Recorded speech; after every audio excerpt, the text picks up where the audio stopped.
Hi everyone, welcome to my channel Raman Jha, your partner in financial growth। मेरा total 10 साल का experience है bank और NBFC में, जैसे Kotak Mahindra bank, axis bank, Tata capital, India bulls housing finance and others. आज हम डिस्कस करने वाले हैं होम लोन के बारे में। बिकॉज अगर आप होम लोन प्लानिंग कर रहे हो तो कैसे, क्या रेट ऑफ इंटरेस्ट है, क्या डॉक्यूमेंटेशन है, क्या अदर चीज़ें जो है हमें देखनी चाहिए, जैसे रेट ऑफ इंटरेस्ट, चार्जेस, सारा कुछ हम डिस्कस करेंगे इस वीडियो में। ये वीडियो थोड़ा लंबा होने वाला है, 10 से 15 मिनट का। और मैं आशा करता हूँ कि आपके जितने भी क्वेश्चन हैं होम लोन के रिगार्डिंग, क्या डॉक्यूमेंट है, कैसे ले, ये सारा क्वेश्चन मैं कवर कर लूँ आज के वीडियो में। सबसे पहले हम जानते हैं होम लोन होता क्या है और क्यों हम लोग होम लोन की तरफ जाते हैं। होम लोन बेसिकली जो होता है ना, कि जब हम कोई प्रॉपर्टी, घर लेते हैं या प्लॉट लेते हैं, अंडर कंस्ट्रक्शन में लेते हैं, रेडी टू मूव इन, या आपका लोन कहीं दूसरे बैंक से चल रहा है तो उसको ट्रांसफ़र करते हैं, तो वो टाइम में होम लोन लेते हैं। और जो प्रॉपर्टी हम लोग बैंक को देते हैं वो एज ए सिक्योरिटी के तौर पे देते हैं, उसके अगेंस्ट में लोन होता है। जैसे सपोज अगर आप एक घर ले रहे हो तो वो घर के डॉक्यूमेंटेशन बैंक के पास सबमिट रहता है जब तक कि आप लोन पूरा पेमेंट नहीं कर देते हो। बेसिकली होम लोन लेने के लिए आपकी इनकम, आपकी age, credit history, value of property, कितना वैल्यू, मार्केट वैल्यू है प्रॉपर्टी आप जो परचेज कर रहे हो उसका, टोटल आपका क्या ईएमआई अभी जा रहा है, और टोटल ऑब्लिगेशन, और टोटल आपका एक्सपीरियंस क्या है, आपका इन्वेस्टमेंट डिटेल क्या है, फैमिली में कौन कौन है, किसका किसका इनकम है, कितने लोग आपके ऊपर डिपेंडेंट है। ये सारी चीज़ें जो बैंक और एनबीएफसी है वो देखती है। इन चीज़ों के बेस पे वो लोग, बैंक और एनबीएफसी, अपना डिसीजन देती है कि इनको लोन देना चाहिए कि नहीं देना चाहिए। सपोज आपकी 1 लाख की सैलरी है, आपकी ऑलरेडी ईएमआई 70,000 की दे रहे हैं और आप फिर 20 लाख के लिए लोन के लिए अप्रोच कर रहे हैं, तो आपको नहीं मिलेगा ऐसी सिचुएशन में। क्योंकि बैंक जो नॉर्मल जो ईएमआई के लिए इनकम पकड़ती है, अगर आपका 1 लाख है तो बैंक ईएमआई के लिए सिर्फ 65 to 70% ही पकड़ेगी। सपोज जैसे कि इस केस में हम लोगों ने इनकम 1 लाख का माना था और वहाँ पे ईएमआई ऑलरेडी 70,000 जा रहा है, तो 70,000 ऑलरेडी बैंक 70,000 ईएमआई के लिए पकड़ती है और 70,000 का ईएमआई जा रहा है, तो आपकी एलिजिबिलिटी अभी जीरो है, आपको लोन मिलेगा ही नहीं। तो आपको ऐसे सिचुएशन में अप्लाई करके कोई बेनिफिट नहीं है, आपका टाइम, लॉगिन फीस, सब कुछ वेस्ट ऑफ जाएगा।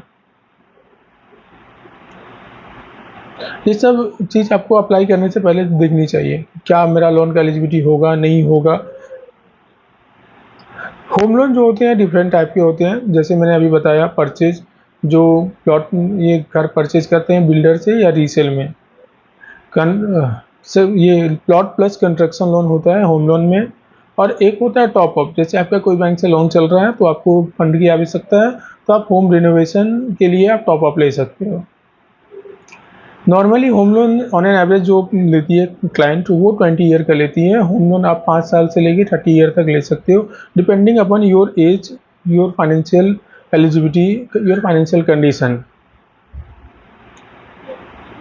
कोई भी लोन में सिविल स्कोर का सबसे इम्पोर्टेंट रोल होता है। सिविल स्कोर ये दर्शाती है कि आपका पास्ट का जो रिकॉर्ड है कैसा है, आपने जिन लोगों का पैसा लिया था उसका टाइम पे दिए कि नहीं दिए। सपोज अगर मैं बैंक हूँ, मैं अपना पैसा दे रहा हूँ, आपने पहले किसी और का पैसे लिए हो, वो टाइम पे दिए ही नहीं हो, तो मैं क्या सोचूंगा कि मेरा भी पैसा वैसे ही अटकेगा। तो इस सिचुएशन में लोन रिजेक्शन का रेशियो बहुत होता है। सिविल स्कोर जो होता है 0 से 900 तक होता है। इसमें जो अच्छा सिविल स्कोर माना जाता है मोर देन 750। बट अगर आपका 700 स्कोर है फिर भी अच्छा सिविल स्कोर है। आप जो है सिविल स्कोर ऑनलाइन भी चेक कर सकते हो, जैसे अपना पॉलिसी बाजार हो गया, सिविल का खुद का ऑफिशियल साइट पे जाके वहाँ पे कुछ 750 का चार्जेस देके आपको सिविल चेक करना चाहिए। मेरा सजेशन ये रहेगा कि आपको हर 4 से 6 महीने में एक बार अपना सिविल चेक कर लेना चाहिए कि मेरा ईएमआई, सारा कुछ सिविल में कुछ गलत रिपोर्टिंग तो नहीं हुआ है, जितने भी लोन है वो जा रहे हैं कि नहीं जा रहे हैं। इन चीज़ों से आपको बेनिफिट मिलेगा। एक चीज़ और याद रखिएगा कि अगर आपका सिविल मोर देन 750 है तो आपको 10 से 25 पैसे के अंदर में रेट ऑफ इंटरेस्ट जो है ना सस्ता मिलेगा। अगर आप सिविल स्कोर का आपका खराब है तो वो सिचुएशन में आपको रेट ज़्यादा मिलेगा, क्योंकि आपके पास ऑप्शन नहीं है, बैंक आपको लोन देगा नहीं। और एनबीएफसी में आप जाओगे तो रेट ऑफ इंटरेस्ट वहाँ पे ज़्यादा होता है एनबीएफसी का। तो ये अपना सिविल का पार्ट क्लियर हो गया। अगर सिविल में कुछ भी डाउट है तो कमेंट कीजिए, मैं आपको उसका रिस्पांस जितना जल्दी हो सके मैं देने की कोशिश करूँगा। अभी हम चलते हैं इंटरेस्ट रेट और type of loan. Loan basically दो टाइप के होते हैं होम लोन में, एक होता है टर्म लोन और एक होता है ओवरड्राफ्ट। टर्म लोन वो होता है जिसमें आपका लोन अमाउंट, जिसमें आपका ईएमआई फिक्स होता है कि इतना इतना ईएमआई इतने टाइम के लिए आएगा, और उसमें इंटरेस्ट का और प्रिंसिपल का कंपोजिशन फिक्स होता है। और जो दूसरा होता है ओवरड्राफ्ट। ओवरड्राफ्ट में जो होता है ना, प्रिंसिपल का पोजीशन पर पोजीशन फिक्स होता है। प्रिंसिपल जितना है 20 साल में जितना जितना है हर महीने का उतना जाएगा, बट इंटरेस्ट का जो अमाउंट है ना वो आपके ऊपर डिपेंड करेगा कि आप उसमें कितना अमाउंट जो आपका ओडी अकाउंट है उसमें मेंटेन करते हैं। सपोज हम एक उदाहरण के लिए समझते हैं, 1 करोड़ का आपने लोन लिया है, ये आपने ओडी फॉर्म में लिया है, तो आपका ईएमआई रफली 1 लाख रुपये महीने का जाएगा। उसमें कुछ प्रिंसिपल जाएंगे, कुछ इंटरेस्ट जाएंगे। तो प्रिंसिपल का जो पार्ट है वो फिक्स है, बट यहाँ इंटरेस्ट का पार्ट इस बात पे डिपेंड करेगा कि अगर आपने 1 करोड़ का जो लोन लिए हैं उसमें आपने 50 लाख रख दिए हैं, तो आपका इंटरेस्ट जो है ना 50% से डाउन हो जाएगा। नॉर्मली अगर आप पैसे का, अगर फंड का मैनेज करते हो, तो मेरा सजेशन ये रहेगा कि आप ओवरड्राफ्ट की तरफ जाएं। इसमें आपको जब फंड चाहिए तभी निकाल सकते हो, जब आपके पास एक्स्ट्रा फंड हो तो आप डाल सकते हो। इससे लॉन्ग टर्म में इंटरेस्ट का सेविंग अच्छा होता है। एक होता है दूसरा रेट ऑफ इंटरेस्ट जो होता है फ्लोटिंग और फिक्स होता है। तीसरा हाइब्रिड होता है। फ्लोटिंग में रेट डिपेंड करेगा आरबीआई के ऊपर, आरबीआई अप एंड डाउन करेगी तो आपका रेट भी अप एंड डाउन होगा। दूसरा होता है फिक्स। ये फिक्स रेट ऑफ इंटरेस्ट होता है इंटायर टेन्योर के लिए, 2 साल 3 साल 5 साल, जितना टेन्योर आप फिक्स करवाना चाहते हो उतना फिक्स होता है।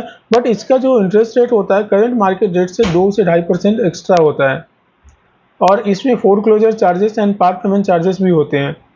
And floating rate of interest वाले केस में आपको foreclosure and part payment charges home loan में नहीं होते हैं। ये ऑलमोस्ट हर एक बैंक और एनबीएफसी में है जहाँ तक मैं जानता हूँ। तीसरा होता है एक हाइब्रिड। हाइब्रिड में ये होता है कि सपोज आपका लोन 20 ईयर के लिए, अगर आप चाहते हो कि आपका लोन 5 साल के लिए फिक्स रेट ऑफ इंटरेस्ट पर रहे और बाद में फ्लोटिंग पे हो जाए, तो ये भी आप कर सकते हो। बट मेरा पर्सनल पॉइंट ऑफ व्यू ये है, जो मेरा 10 साल का एक्सपीरियंस है उसमें मैं आपको सजेस्ट करूँगा फ्लोटिंग में जाए, क्योंकि फ्लोटिंग में आपको फोरक्लोजर चार्जेस नहीं है, पार्ट पेमेंट चार्जेस नहीं है, और आरबीआई अप एंड डाउन करेगी तो आपका रेट भी अप एंड डाउन होगा। और फिक्स में क्या हो जाता है कि आपको पार्ट पेमेंट करना है तो आपको उसके लिए चार्जेस देना पड़ेगा 3 to 4% depending upon bank to bank. और नॉर्मली अभी के टाइम में जो चल रहा है रेट ऑफ इंटरेस्ट वो फ्लोटिंग रेट ऑफ इंटरेस्ट चल रहा है, क्योंकि आरबीआई हमेशा रेट का अप एंड डाउन करती रहती है, तो इससे क्लाइंट को बेनिफिट मिलती है। दूसरा, अभी नॉर्मली बैंक जो है, बैंक को आरबीआई ने डायरेक्ट किया है कि रेपो रेट पे ही लोन देना है, तो अभी आपका रेट जो है रेपो रेट के ऊपर रहता है। अभी हम डिस्कस करते हैं कि आपको कौन से बैंक और एनबीएफसी से लेना चाहिए, कंपेयरिंग लेंडर। सबसे पहले आपको कोई भी बैंक और एनबीएफसी चूज करने से पहले आपको 2-3 चीज़ें पॉइंट आपको देखनी चाहिए। मेरी इनकम क्या है, मेरा ऑब्लिगेशन क्या है, मेरी फाइनेंशियल इन्वेस्टमेंट क्या है, और मेरे ऊपर डिपेंडेंट कितने हैं, और दूसरा प्रॉपर्टी वैल्यू क्या है, और हमें लोन कितना चाहिए। ये सबसे इम्पोर्टेंट है बिफोर डिसाइड कोई भी बैंक और एनबीएफसी को चूज करने के लिए। ये पॉइंट आपको सबसे पहले रिमेंबर करना चाहिए। आपकी इनकम, आपकी ऑब्लिगेशन, प्रॉपर्टी वैल्यू, उसके अगेंस्ट में लोन कितना चाहिए, कितना परसेंट चाहिए, एग्रीमेंट वैल्यू और लोन का एग्रीमेंट वैल्यू। ये 4 चीज़ आपको डिसाइड करना पहले चाहिए, क्योंकि हर बैंक का अपना अपना रूल एंड रेगुलेशन होता है। हर बैंक का कहीं प्लस पॉइंट है तो कहीं माइनस पॉइंट है। सपोज आप कोई भी बैंक में जाते हो, जैसे मैंने लास्ट ऑर्गेनाइजेशन आईसीआईसी में मैंने काम किया था, वहाँ पे अगर आईसीआईसी में आप जाते हो, आईसीआईसी जो है वो इनकम, एलिजिबिलिटी और ये प्रॉपर्टी वैल्यू पे अच्छा कॉल लेती है। बट उनका ये है कि अगर आप वहाँ पे आपकी लीगल में कुछ इशू है तो लीगल का कॉल नहीं लेती है। तो आपको चूज करना है कि मेरी प्रॉपर्टी डॉक्यूमेंटेशन क्या है, क्या कंडीशन है, उसके अकॉर्डिंग टू आपको डिसाइड करना पड़ेगा कौन से बैंक में जाना चाहिए। नॉर्मली एवरी जितने भी प्राइवेट बैंक है, मेजर 4 से 5 बैंक है, उन सब लोग का रेट ऑफ इंटरेस्ट सिमिलर रहता है, 10-20 पैसा अप एंड डाउन रहता है, बाकी रेट सेम रहता है। तो आपको इसमें घबराने की कोई आवश्यकता नहीं है, आपको जहाँ मन करे वहाँ से ले सकते हैं। हाँ, गवर्नमेंट बैंक का 20 पैसा और डाउन रहता है प्राइवेट बैंक की तुलना में, बट गवर्नमेंट बैंक का डॉक्यूमेंटेशन और जो फॉर्मेलिटी होती है लोन प्रोसेस के लिए वो टफ होता है in compare to private bank.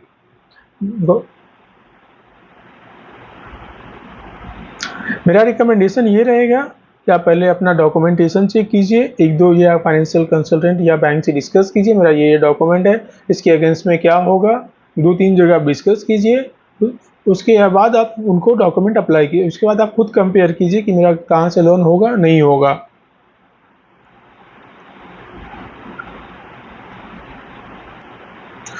अभी हम लोग चलते हैं डॉक्यूमेंट और एलिजिबिलिटी के ऊपर। तो डॉक्यूमेंटेशन बेसिकली दो टाइप के डॉक्यूमेंट बेसिकली दो ही लगते हैं, केवाईसी फाइनेंशियल, तीसरा प्रॉपर्टी डॉक्यूमेंट। तो केवाईसी में जैसे आपका पैन कार्ड, आधार कार्ड, फोटो, लेटेस्ट फोटो, और इनकम में अगर आप सैलराइड है तो salary slip, form 16, last 6 month bank statement और लोन का स्टेटमेंट ऑफ अकाउंट, और एक डिटेल शीट लगेगा कि आपका नाम, एड्रेस क्या है, वो डिटेल शीट। और करेंट एड्रेस प्रूफ में आप आधार कार्ड भी दे सकते हो या रजिस्टर्ड रेंट एग्रीमेंट।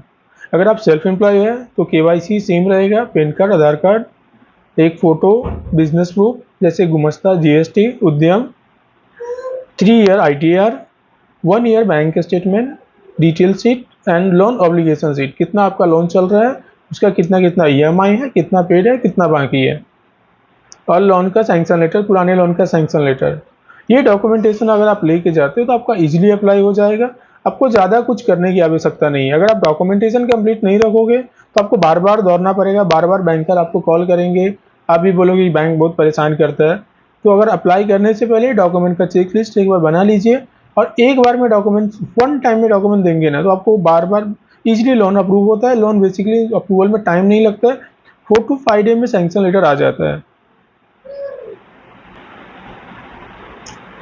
एक चीज़ हमेशा याद रखना कि कोई भी डॉक्यूमेंट देते हो उसका क्लियर फोटो दिखना चाहिए, स्कैन कॉपी दे दीजिएगा, नहीं तो क्या होगा, डॉक्यूमेंट क्लियर नहीं दिखेगा तो उसके वजह से आपका लोन रिजेक्ट होने का या डॉक्यूमेंट आगे बढ़ने में वो रुकावट आ सकती है। तो हमेशा इन बातों का याद रखिए, जो भी डॉक्यूमेंट आप दे रहे हो वो क्लियर होना चाहिए। इससे क्या होगा, उनके लिए ईजी हो जाएगा और आपका फाइल ईजिली स्मूथली प्रोसेस होगा। अब हम लोग चलते हैं अगले टॉपिक अपना, कि हम लोग अपना रेट ऑफ इंटरेस्ट कैसे कम करा सकते हैं। बेसिकली आपका रेट इंटरेस्ट कम करवाने के लिए ना आपको दो तीन चीज़ें आपके पास होना कंपलसरी है। अगर आप जॉब कर रहे हैं तो जॉब में स्टेबिलिटी होना चाहिए, सैलरी स्लिप और फॉर्म 16, इनकम एलिजिबिलिटी होना चाहिए। अगर एलिजिबिलिटी जैसे मैंने अभी बताया था कि अगर आपकी 1 लाख की इनकम है, 70,000 की ईएमआई जा रहा है, तो वो सिचुएशन में बैंक लोन नहीं देगा। हाँ, एनबीएफसी लोन दे सकता है अदर इनकम कंसिडर करके, जैसे आपका अगर कोई साइड बिजनेस है तो वो बिजनेस इनकम, रेंटल है तो रेंटल इनकम, ये इनकम कंसिडर करके एनबीएफसी लोन दे सकता है, बट बैंक नहीं देगा। तीसरा है, अच्छा एक सिविल स्कोर आपको मेंटेन करना चाहिए। अगर आपको रेट ऑफ इंटरेस्ट कम चाहिए तो good CIBIL score more than 750 require रहता है कि आपको रेट ऑफ इंटरेस्ट सस्ता मिले। अगर आपका सिविल स्कोर खराब है तो आपका रेट ऑफ इंटरेस्ट हायर जाएगा, क्योंकि वो बैंक से लोन होगा नहीं, एनबीएफसी का रेट ज़्यादा रहता है। अगर आपका कहीं से होम लोन ऑलरेडी चल रहा है, अगर वहाँ का रेट मार्केट का जो करंट रेट है वहाँ से ज़्यादा है, तो वो सिचुएशन में आप बैलेंस ट्रांसफ़र, जो यहाँ पे रेट कम चल रहा है वहाँ उसके लिए वर्किंग कर सकते हो। सपोज आपका रेट ऑफ इंटरेस्ट अभी चल रहा है 9%, बट अभी मार्केट का एज अ स्टैंडर्ड रेट देखिए तो अभी जो चल रहा है 7.5 to 7.80 के रेंज में रेट चल रहा है। तो ये सिचुएशन में आपके लिए बैलेंस ट्रांसफ़र बेनिफिशियल रहेगा। हाँ, मैं समझ सकता हूँ कि आपका जो कॉस्टिंग होगा, जो 6 मंथ में जितना भी आप इंटरेस्ट सेविंग करोगे वो सारा कॉस्टिंग आपको वन टाइम जाएगा बैलेंस ट्रांसफ़र के केसेस में। बट हाँ, आफ्टर 6 मंथ बाद आपका रेट बेनिफिट होगा, और लॉन्ग रन में ये बहुत बेनिफिशियल होता है। 25-50 पैसे को आप कम मत समझिए, अगर 20 साल में 25-50 पैसे को हम कैलकुलेट करते हैं तो वो अप्रॉक्स नहीं, एब्सोल्युटली 10% होता है। अगर आपका 50 लाख का लोन है तो 10% उसका 5 लाख हो जाता है, तो आप 5 लाख का सेविंग कर रहे हैं 20 साल में। तो ये आप सोच के लॉन्ग टर्म में सोचिए, शॉर्ट टर्म में इसके लिए ये नहीं करिए। अभी एक चीज़ हम लोग और देखेंगे कि आपका जैसे लोन चल रहा है, 20 आपने लोन ले लिया 1 CR का 20 साल के लिए, ईएमआई उसका कुछ 95,000 है, बट आपको इसमें रेट ऑफ इंटरेस्ट में सेविंग करना है। तो इंटरेस्ट में सेविंग करने के दो ऑप्शन होते हैं, या तो आप लोन को पहले क्लोज कर दीजिए, या जैसे आपने 1 साल आपका इनकम जो भी है, आप 6 महीने का 6 महीना साल भर ईएमआई भरते रहिए। बीच में आप 5-5 हज़ार कहीं सेविंग कर रहे हो, 5-5 हज़ार एक साथ जमा कीजिए और वन टाइम में बैंक में जाइए, 6 महीना, 3 महीना या 1 ईयर में वो पेमेंट को कर दीजिए। और एक चीज़ हमेशा याद रखना, कि अगर आप पेमेंट कोई भी पार्ट पेमेंट कर रहे हो तो उसमें आप टेन्योर को मत कम कर, टेन्योर को कम करना, ना कि ईएमआई को। ईएमआई कम करोगे तो टेन्योर वही रहेगा, ईएमआई अमाउंट कम होगा, इससे इंटरेस्ट में ज़्यादा सेविंग नहीं होगा। अगर आप टेन्योर में कम करते हो तो आपका जो ईएमआई है सेम रहेगा, बट लोन टेन्योर कम हो जाएगा, जिसकी वजह से आपका प्रिंसिपल जो है वो ज़्यादा जाएगा। तो ये आपके लिए बेनिफिट है।